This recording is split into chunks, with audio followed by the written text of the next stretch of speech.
म्हसवड नगर परिषद म्हसवड सार्वत्रिक निवडणूक 2025ची अधिसूचना 6/11/2025 रोजी जाहीर झालेली आहे आणि त्या अधिसूचनेनुसार नामनिर्देशन पत्र भरण्याचा दिनांक 10/11/2025 ते 17/11/2025 राहणार आहे।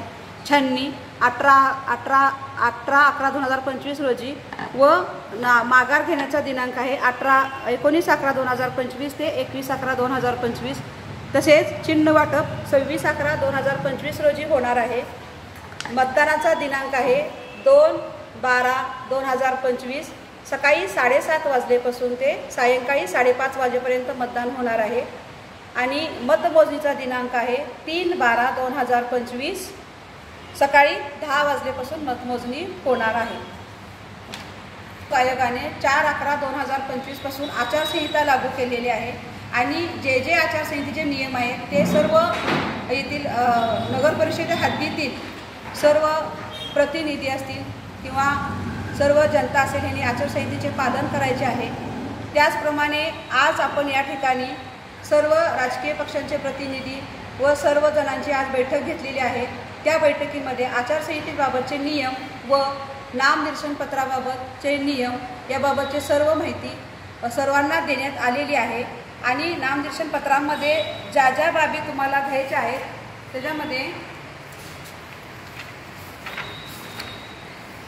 नामनिर्देशन पत्र हे ऑनलाईन भरायचे आहे। त्याच्यामध्ये नामनिर्देशन पत्र व शपथपत्र हे तुम्ही ऑनलाईन भरून निवडणूक निर्णय अधिकाऱ्याकडे सादर करायचे आहे।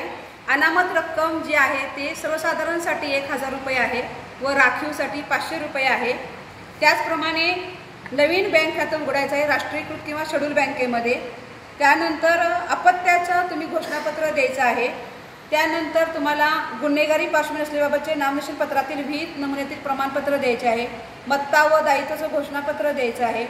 त्यानंतर राखीव प्रवर्गामधून जर उमेदवारी अर्ज भरायचा असेल तर जात प्रमाणपत्र व जात वैधता प्रमाणपत्र, जर जात वैधता प्रमाणपत्र तुमच्याकडे नसेल तर जात प्रमाणपत्र ऑफिसकडे जो अर्ज तुम्ही सादर करणार आहात त्याची पावती सादर करायची आहे। त्यानंतर वयाची किमान 21 वर्षे पूर्ण असल्याबाबतचा पुरावा सादर करायचा आहे। त्याची दिनांक आहे 1/7/2025 रोजी। त्यानंतर तुम्ही नगर परिषदेचे थकबाकीदार नसल्याबाबतचे प्रमाणपत्र द्यायचे आहे, ठेकेदार नसल्याचे प्रमाणपत्र द्यायचे आहे, तसेच शौचालयाच्या बाबतचे प्रमाणपत्रसुद्धा द्यायचे आहे।